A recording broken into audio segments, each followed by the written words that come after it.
for some references here. Yes. So, thank you very much. So I think we can start taking questions now. There's already a few in the chat box, so I'm going to read them in the right order.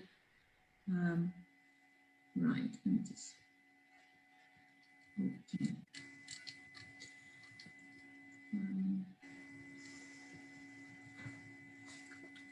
So, Chrissy, is that correct? Chrissy or Chrissy da Costa?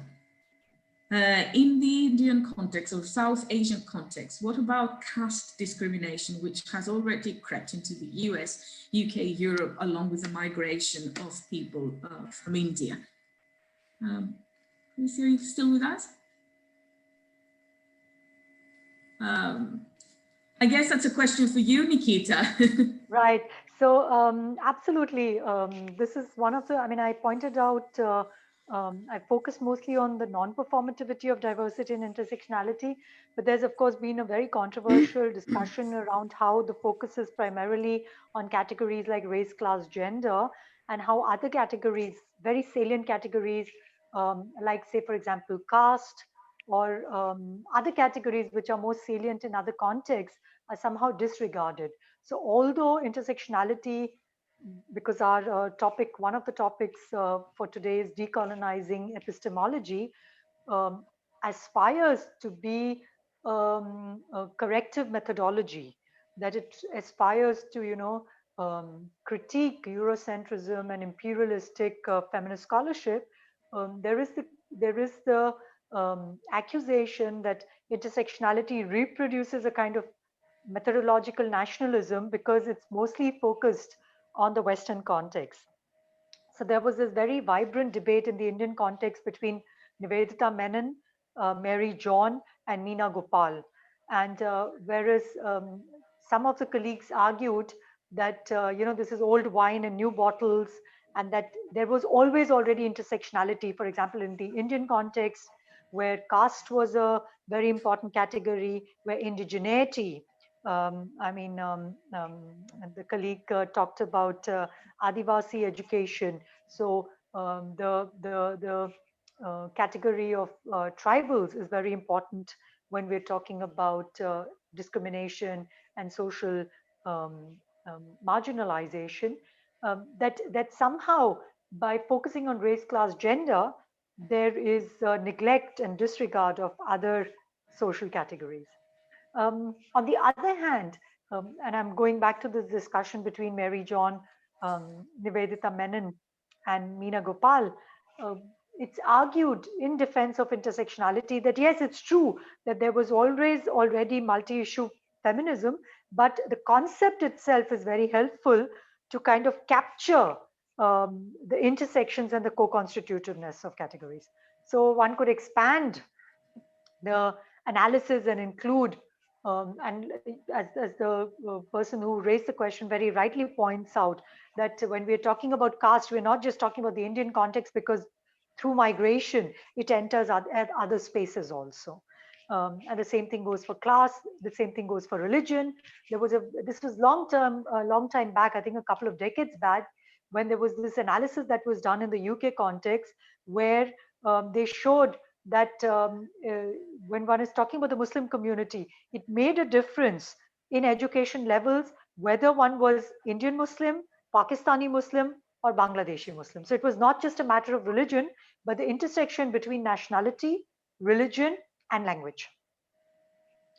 So there one sees that each of these categories, whether we're talking about caste, whether we're talking about religion, whether we're talking about class, are much more complex than just, monolithic categories when we're talking about also co-constitutiveness.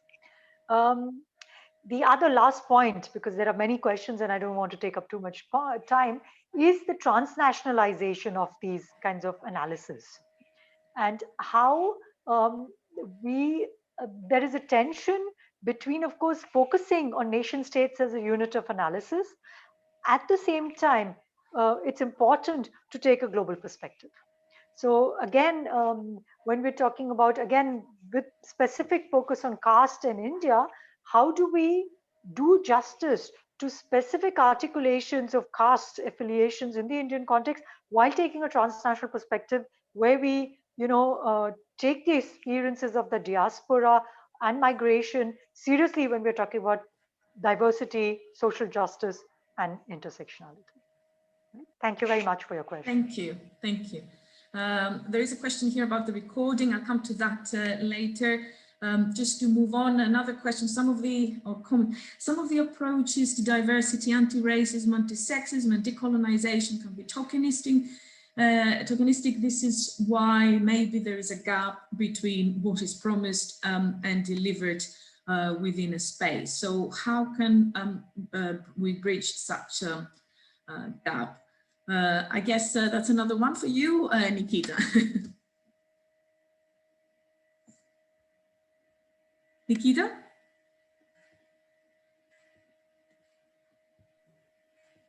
Yeah, I started talking without unmuting myself. Yeah, shall I repeat, or are you? Okay. No, I got the question. Yeah, so I think that all of us have had this experience of frustration when dealing with institutions and organizations where we feel that that, and this is what also Sarah Ahmed addresses so well when she talks about being a feminist killjoy. And whenever you raise points of discrimination, whenever you raise points of how institutions don't live up to their own policies, the person who critiques is made out to be a troublemaker. So I would say that one of the, so to speak, solutions is a very Marxist solution of collectivities. I think in order to hold people in authority, in order to hold institutions responsible, it's very important that it's not just individuals who are raising the point, because it's very easy to disqualify individuals as being troublemakers. So I think it's important to have collective efforts when holding institutions accountable. The other very important thing that I feel as a feminist scholar and activist is we need to constantly rethink our relationship to our critical categories. Whether it's feminism, whether it's diversity, whether it's justice, whether it's intersectionality, I don't think that we should take these emancipatory tools for granted. I think it's very, very important to constantly question in how far are these tools helpful in achieving the goals, and where do they in a certain way obstruct the agenda, because it's taken to be self-evident, it's taken to be we are all on the same page when we're talking about diversity, justice or intersectionality. So I think we need a very critical relationship to these critical tools. And the third point is, which kind of links to a couple of remarks that were made in the previous discussions, where we need to take our politics of representation very seriously. So every time we speak, and we speak in the name of those who are silenced, because to remind ourselves, we are talking about decolonizing epistemologies. We're talking, our commitment is to have a non-hierarchical, non-exclusionary, non-imperialist, non-coercive feminist scholarship, feminist epistemology, feminist ethics. And I think here the politics, to go back to Spivak's Can the Subaltern Speak, Chandra Talpade Mohanty's Under Western Eyes, Gloria Ansaldúa, all these very important contributions made by feminist scholars in the past decades, that every time we elite feminists speak, and I'm here interpolating myself as a transnational elite feminist, we need to be cognizant of the fact that somebody else is silenced. So we have to simultaneously, even as we speak, need to practice another ethics of listening. And here we need to be cognizant of the silences that we produce in the name of doing social justice, in the name of giving voice to subalterns, in the name of speaking for those who cannot represent their own interests. So this is very old-fashioned 80s post-colonial critique, but I think we need to sometimes go back to our old-fashioned concepts, and like I said, we need to have a critical relationship to these concepts and constantly critique also our own agency, so as not to marginalize those in whose name names we claim to speak. Okay, I'll stop here and I look forward to it. I agree with everything you said, Nikita. And I think, we need to move away from paternalistic care to an ethic of care, which is very different from paternalistic care. But anyway, let's have a look, because we've got more questions. I've got a comment by Philip Garner, who's a professor of education at Brunel. Great opening, challenging and insightful. Got two observations here about disability. Oops, sorry. Going too fast here. Disability learning difficulties appear marginalized. Special issue both in between the global south. Philip, if you're still with us, I don't know if you want to say something at this point. Yeah, thank you, Maria, and thank you all the speakers for a really stimulating morning. It's been absolutely fascinating. I've really enjoyed it. Yeah, my points were about go back to my early studies as a master's student at the Institute of Education, where we were confronted almost with this, the intersectionality between that occurred in urban spaces, between disability, particularly between gender, class and race. And it was very, very powerful. And the observations there are about precisely that. I think that there is an underplaying here of educational achievement and its impact across all of these other dimensions. And secondly, this notion of spatiality, that it is as much in country difference and as it is interregional difference. So, for instance, I've travelled in and worked in places in Pakistan, in Bhutan, in India, and other countries in Southeast Asia, and I've noted very advantaged locations where the challenges that have been talked about this morning have been more perhaps acknowledged and understood, and yet alongside in a similar location there is an absolutely a rampant exposition of the impact that these have on communities. So I think it's fantastic stuff. Great presentations. As I say, my interest is very much about action. We gaze at these problems as theoreticians. How do we shift from that early 1985? I was doing my master's. How do we take action? We're still 40 years on, still challenging. But yeah. Thank you very much. It's been great. Thank you, Philip. Maria, I don't want to monopolize the discussion, but would it be okay if I very quickly respond? Of course, yes. And also after you speak, invite other people to chip in and make right. Yes, please. So I think I think that this is a very important question. That even, for example, it's a very important question for Marxist philosophy. So Lenin, for example, asks what is to be done, and this goes back to this very difficult relationship between theory and practice. So Marx tells us, the philosophers have only interpreted the world and we need to change it. And there is a very nice replique given by Derrida, who actually draws partly on Adorno and says that in order to change the world, we have to take the time to interpret it.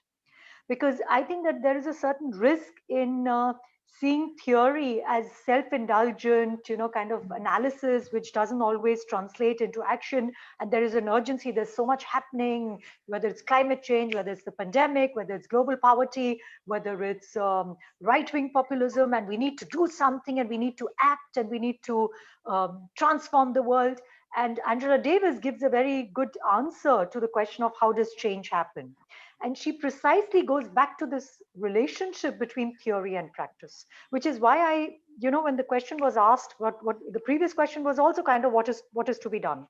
What do we need to do? And my response was, we need to be self-reflective, self-critical, because the danger of acting too quickly is that we don't take enough time to also see that we might end up doing more harm than good with our good intentions.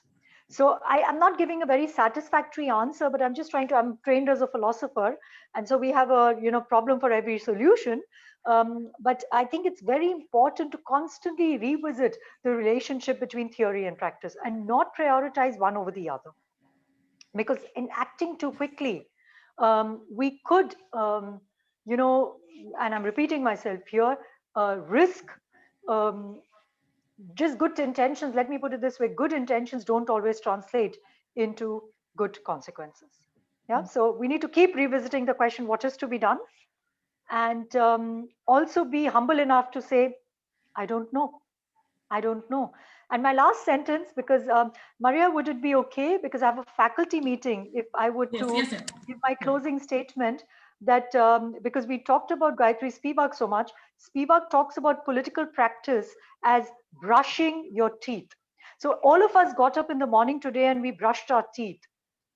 Although none of us knows whether we'll survive the day. There is absolutely no guarantee that we'll survive the day. And yet we brush our teeth in the hope that we will, grow old, become 80 and still be able to enjoy a baguette. So brushing your teeth is actually a critique of mortality. It's the most futile of acts. And yet dental hygiene is a utopic project. And this is exactly what political practice is. We don't know what the consequences of our theory and action will be. And yet we do it in the hope that we will be successful. And in a Beckettian mode, we try, we fail, we try again and fail better. Thank you so much once again, Maria, for the invitation. Thank you so much for your wonderful questions. I'm so sorry I have to go for a faculty meeting. It's okay, we'll carry on the conversation, but thank you very much. I mean, thank you so much, Maria. Thank you. Bye. Yeah, great. So let's see more questions. I think this is for you, Juliana. A comment in her book, Julie Sapagel, she speaks about deficit theorization and misinterpretation of the other. Yes, I think it's important to acknowledge that. Yes, definitely. I don't know if you'd like to add anything on that, Juliana. Yeah, no, it's just that, yeah, it's a very, I replied actually privately and I said, thank you for the suggestion. I mean, there is a wide, vast literature around the other. Yeah. I've personally approached the idea of the other from a philosophical perspective in the past using Levinas, but it's a very interesting suggestion. So thank you. I'm looking at more at other critical perspectives on otherness. So it is appreciated. It was a suggestion. Thank you. Great. I think, is there any way, I think we can do copy and paste, save the chat, because it's really interesting. There's loads of interesting suggestions, Juliana. Philip. Yes, yeah. So there was one about intersectionality and disability, and I think both Nikita and I mentioned ability as one of the multiple sample positions. So that was a very important point. Yeah. And Philip also has made some suggestions here about practice-based papers from India. Thank you again. Many thanks, Philip. Moving on from William Sperling. Good point from Rihanna on deficit theorization of the other. Yes, which relates to Spivak. Yeah. What's the next one? Okay, I've got a comment from Pam. Oh, Pam Aldred. So nice to see you. Great paper by Maria, and I wrote with Gideon Foradad about these issues like Anglocentrism and translation, from our struggles to write about strategies to tackle gender-based violence, homophobia, transphobia across EU countries and Spanish regions in the handbook of gender-based violence. Thank you very much. Thank you. We'll definitely look at that. Pam, if you're still with us, I don't know if you'd like to add something. Maybe Pam is not with us. No. Okay. From Charlotte, Nasi, thank you all for your really interesting presentations. It's an invitation, Maria, to contribute to the blog at UCL. All right. Have a Center for Education International Development. Okay, thank you. Yes, thank you very much. We'll definitely consider that. Invitation to connect. Yeah. Juliana, we have to save the chat. I don't know if you can do copy and paste.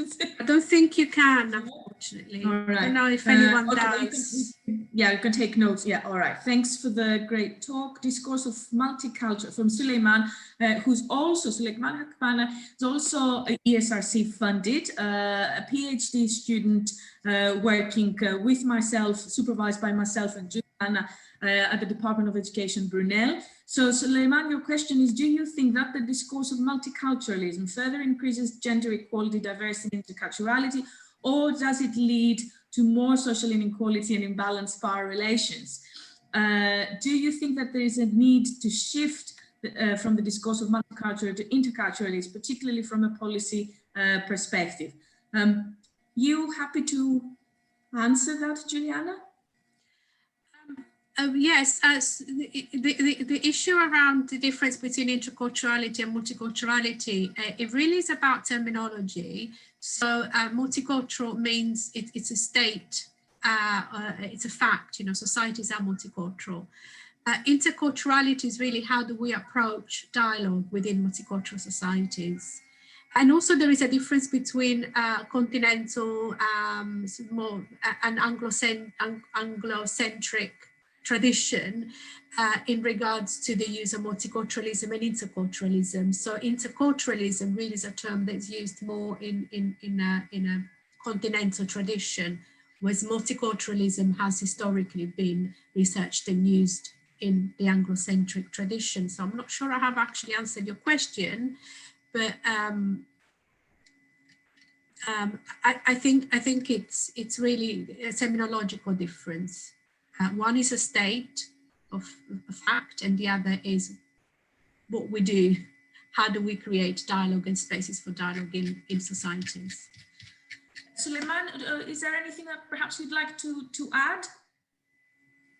Good morning.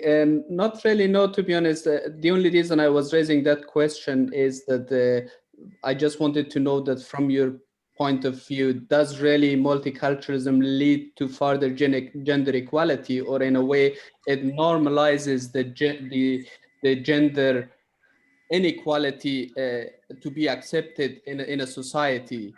So that was the fundamental reason that I was asking that question.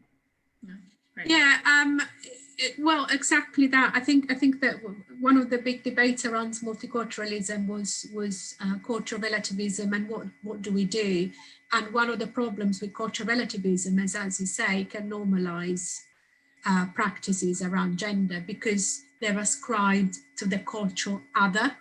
So this is what the other does, and we don't want to create problems within the multicultural environment. So we let the other continue with the practices. So the idea of interculturality is how do you then enter in dialogue within a society, and how do you then create spaces for to confront either other ideas and living together. Thank you, Juliana. We've got a question from William. William, unfortunately, Nikita left. I'm not sure if you're still with us. Your question was about genealogical analysis of diversity studies. Isn't that part of neoliberal capitalism and branding, tokenism? No. Rather than work on feminist and queer scholars such as Lord, Gloria and Azulda. I mean, I'm very happy to, I think, Nikita will not have any objections to for me to pass on her details if you want to continue the conversation outside this meeting. Okay. Sorry, William, are you still with us? I'm still here. Can you hear me? Yes, I don't know. Would you like to say a little bit more? Really sorry. No, I think it's fine. I had another question which was for you and Dorothea, so maybe we could look at that. But I did come a bit late, and I just wanted I think while Nikita was speaking, so I wasn't sure if the bit on United Colors of Benetton and linking that that comes out of the advertising and capitalistic context. But I hope that wasn't, I mean, that she wasn't crediting United Colors of Benetton, for example, with diversity studies and part of its genealogy, because that really was just sort of tokenistic branding, really, at the time, and didn't really look at intersectionalities or anything. And I think was part of the problem that she was talking about later when things get institutionalized in very problematic ways. I mean, but maybe my reading is wrong. I did miss what came before that because I just. I see. Yeah. Okay. Yeah. As I said, I think Nikita would be happy for me to pass on her details. Yeah. We'll continue the conversation because obviously I can't speak for her. But was there a question for me? Yeah, down below. Oh well, Lila's. I think somebody's in between, and then. All right. Most works, I think, Lila, this is for Gunjan. Most works on devices are usually written by urban elites who hail from dominant caste and class groups, and critical voices remain unheard even in subaltern studies. How do we address this situation? Gunjan, I wonder if we can yield space to critical advice, feminist literature and voices. We keep citing Spivak, but then don't cite the subaltern voices. As a result, they remain largely objects of research and participants rather than critical thinkers. Yes, Gunjan, any thoughts? Yeah, I mean, hi, Leila. And Leila and I have had this conversation in the past as well. And it is complex, isn't it? And it is an ongoing, it's a messy and contradictory process at the same time. And that's why there's this critique, and she's right to point out that we keep citing Spivak, but then we don't cite the subaltern voices. And then again, can the subaltern speak, but then who is the subaltern in this context? The very idea of the subaltern is so contested. And the critique of subaltern studies is also that it somehow inverts the false essentialisms of the coloniality. So almost thinking of the subaltern as someone, as a category which is just thought of in relation to the oppression and the marginalization. And you're right to say that the subaltern is thought of only as objects of research and without voice and expression almost. So I think I can speak for my work, and that's why the foregrounding of the community voices in this context is an effort to decolonize that form of research. But again, decolonization is also it is so messy and it is so complex, so to speak, because the impossibility of it.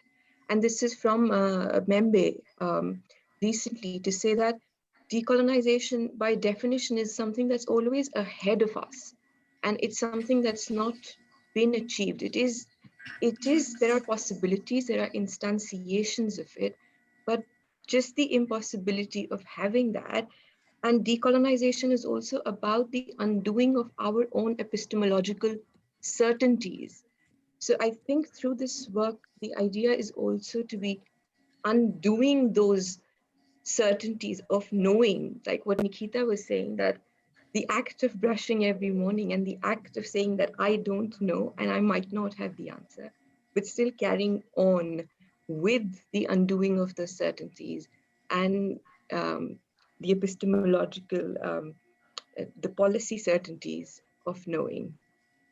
So yeah, but I agree with you about yielding space to more critical feminist standpoints in the development of this work and research. Yeah, can I add to that? The point is that it's not that critical Adivasi feminist literature and Dalit literature doesn't exist. It exists, but very often the PhDs produced in the northern academia tend to cite Pembe, cite Mamdani's Hall, but then they ignore Taltumbre and ignore the all the range of Kamble and Kobragade and other voices that actually emerge from Adivasi standpoint. So I find that a little bit uncomfortable when we keep talking about Spivak, who comes from very top elite Brahmin, upper dominant caste elite, and we keep citing her, can the subaltern speak? And it's so offensive to subaltern educators who keep saying we can speak, but we are just not heard, even in subaltern studies. So that is the point I want to say, that the decolonialization is really reduced to privileging dominant voices, whereas Dalit standpoints and Adivasi standpoints. Thank you. Yeah. Sorry, I didn't mean to. Thank you. I think we can carry on the conversation. I'll just take William's question before he leaves. William, if you're still with us, I don't know Just Bepore's work, but I'll definitely read it. As far as the point you've made, Europe universalizes itself as a liberal progressive state. I mean, the point I want to make very, very briefly here is that I think this is really the issue. I mean, Europe is not a homogeneous identity. It doesn't have a homogeneous identity in the same way that Muslim is not a homogeneous category, okay? So I think, I mean, one of the aims of the presentation really was to bring that, to turn attention to that, the fact about how we talk about Europe and how we think about Europe. We tend to promote it and talk about it in a discourse which appears very liberal and progressive, whereas in fact it hides many inequalities of gender, ethnicity, and nationalism that I think we should perhaps consider more. I don't know if Dory wants to contribute here. Dory? Just go on. I think if you no, that's fine. I've got nothing. I mean, I want to carry on with other questions, and I think William has to go anyway. Yes, thank you very much for that. Yeah, thank you, and happy to continue the conversation. Yes, yes. No, thank you all very much to all the. It was a wonderful, wonderful morning. Thank you so much. Thank you. Thanks very much. Thank you. Bye-bye. Bye. As I said, happy to continue the conversation if people are able to stay for a little bit longer. But before that, just wanted to say briefly, to talk a little bit briefly about the events that we have planned for the future. I mean, we will be meeting again on the 20th of April and also on the 13th of July. And we will send out information if you are keen to join the group. I mean, send your email address to me or Juliana, and we make sure that you receive in the future notifications about events. Our website is under construction, so we will be adding more projects, with international research projects, publications. And as I said earlier, this is really a hub for collaboration and scholarship collaboration.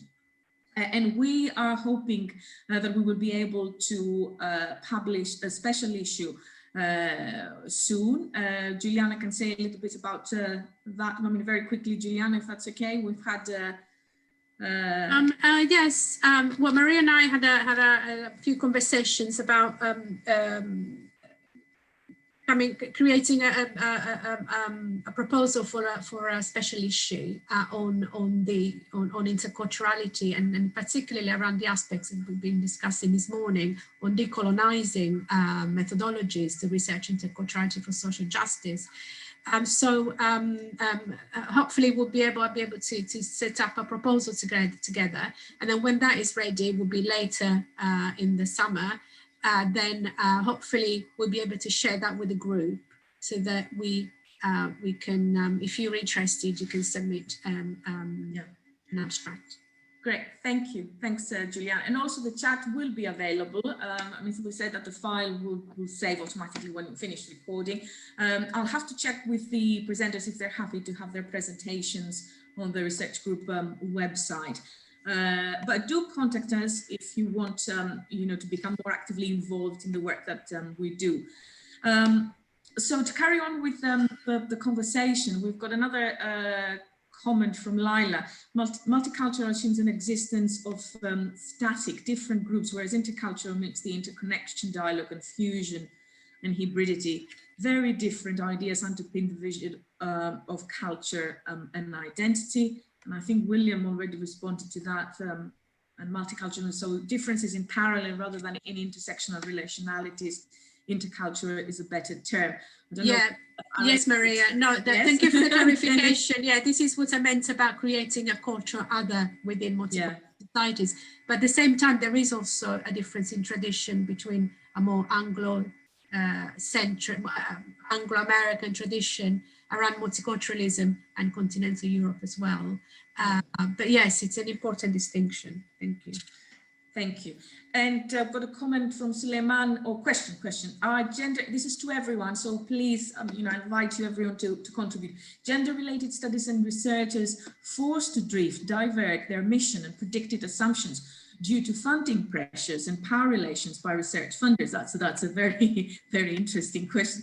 And to what extent the research funding bodies in the global north are enthusiastic and interested in post-colonial gender studies in global north, or gender studies in global south. Yeah.